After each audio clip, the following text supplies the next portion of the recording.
हुजूर फजर की नमाज पढ़ा के फरमाने लगे, भाई किसी बंदे ने रोजा रखा हुआ है? हजरत उमर कहते हैं रात को मेरा इरादा था रखूं, पर सवेरे फिर मैंने गिरा दिया, नहीं रखा। हुजूर ने दूसरी दफा पूछा, भाई किसी ने रोजा रखा है? तो हजरत सिद्दीक के ऊपर ने हाथ खड़ा किया, अर्ज की या रसूलल्लाह मैंने रखा हुआ। आप हुक्म ना देते तो ना बताता, पर रोजा रखना भी आपने तवज्जो दिलाई है तो हुक्म भी आपका बताओ तो बता दिया। हजरत उमर कहते हैं हुजूर ने फजर की नमाज पढ़ाई, फजर की।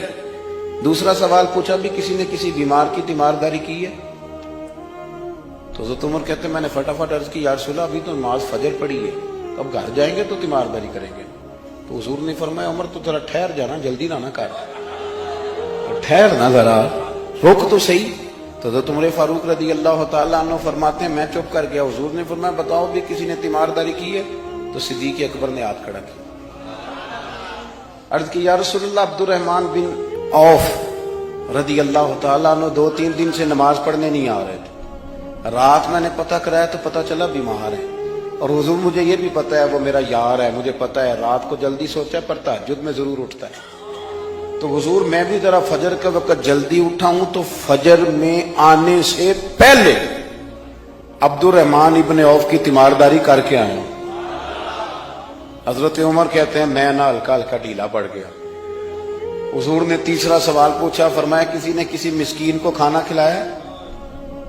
खाना खिलाया किसी मिस्कीन को? हजरत सैयदना उमर फारूक कहते मैंने फिर अर्ज की, मैंने कहा या रसूलल्लाह अभी तो फजर पड़ी है, घर जाएंगे कुछ चीज लेंगे तो खाना खिलाएंगे। तो हुजूर फिर मुस्कुराए, फरमाया उमर तो जरा ठहर नहीं जाता, जरा ठहर ना, जरा नजारा तो करना, गोया ये शान सिद्दीक अकबर का जलसा हो रहा, ठहर ना। हुजूर ने फिर पूछा भी किसी ने किसी मिस्कीन को खाना खिलाया? तो हजरत उमर कहते हैं लोग सारे दाएं बाएं देख रहे थे और मैं चुपके चुपके अबू बकर को देख रहा था, कि मुझे पता था कि बोलना इसी नहीं है, और दिल मेरा कर रहा था कि कह दूं, दो जनाब जवाब, दिल मेरा कर रहा था। वो समझ गए थे कि सोना राजी किन कामों में, भाई ये नुक्ता उन्होंने पा लिया था। हुजूर ने फरमाया बताओ किसी मिस्कीन को रोटी खिलाई है?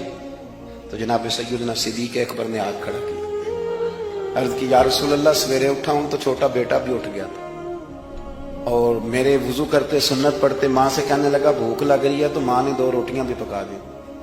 तो हुजूर एक उसने खाई, दूसरी उसके हाथ में थी। जब हम निकले हैं ना घर से, तो दरवाजे पे एक फकीर खड़ा था, मिस्कीन खड़ा था, कह रहा था रात से भूखा हूं, कोई दरवाजा खुलने का इंतजार कर रहा था। अबू बकर सबसे पहले तेरा ही खुला है। तो हुजूर मैं ना उस मिस्कीन को एक रोटी खिला के आया हूं। हजरत उमर फारूक कहते हैं मैंने गर्दन झुका ली, और मेरे रसूल करीम ने फरमाया ऐ अल्लाह मेरे अबू बकर पे रहम फरमा, अल्लाह मेरे अबू बकर। उस समझ गए थे, मिजाज शनासा समझ आ गई थी कि हुजूर किन बातों में, और ना अपने ऊपर वो सारा कुछ तारी कर लिया था उन्होंने, तारी। उनकी अदाएं बिल्कुल ढल गई थी नबी पाक की अदाओं।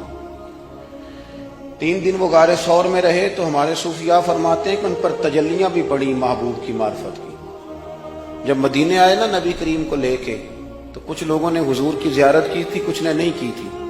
तो कुछ आते तो नबी पाक की दस्तबोसी करके बैठ जाते, हज़रत अबू बकर से हाथ ना मिलाते, और कुछ सिर्फ हजरत अबू बकर से हाथ मिलाते और हुजूर से हाथ ही ना मिलाते। मेरी बात पे तवज्जो है आप हजरात की? तो कुछ लोगों को ना शुबा होने लगा, वो माज़अल्लाह समझने लगे कि शायद यही अल्लाह के रसूल है। हजरत सिद्दीक अकबर ये क्यों शुबा हुआ? तो हमारे मुहद्दिसीन फरमाते हैं कि अबू बकर सिद्दीक बोलते भी उस तरह थे जो मेरे नबी पाक का तरीका, बैठते भी उस तरह थे जो रसूल पाक का तरीका। कहते उन्होंने इमामा बांधा हुआ था, तो जो इमामे का पेच हुजूर का ढीला रह गया था उनका भी ढीला रह गया। इस तरह अपने आप को मिजाज में ढाला था, तू मन शुदी मन तू शुदम, मैं इस तरह ढाला था मिजाज में, इस तरह के कोई फर्क ही नहीं नजर आता था। वो कहते हैं जब हजरत अबू बकर सिद्दीक ने देखा ना कि लोगों को तो शक हो रहा है, कोई मेरे साथ हाथ मिला के बैठ जाते, तो हजरत सिद्दीक अकबर ने कहा कोई ऐसा काम करना चाहिए कि पता चले आका कौन है, गुलाम कौन है। उठे, कंधों पे चादर थी, वो उतार के ना तो हुजूर पे साया कर दी। लोगों को पता चल गया कि साया करने वाला कोई गुलाम है, और जिस पर साया किया जा रहा है वो आका है। क्या खूबसूरत नुक्ता लिखा है मुफस्सिरीन ने। शारिहीन फरमाते हैं थोड़ी देर के लिए, थोड़ी देर के लिए, थोड़ी देर के लिए حضرت ابو بکر صدیق نے حضور کے سر انور پر اپنی چادر کا سایہ کیا تھا. اللہ کے رسول نے احسان کا بدلہ یہ دیا، نیکی کا بدلہ یہ دیا کہ قیامت تک ان کی قبر پر اپنے گنبد کا سایہ فرما دیا. قیامت تک گنبد کا سایہ کر دیا ان کے مزار پر.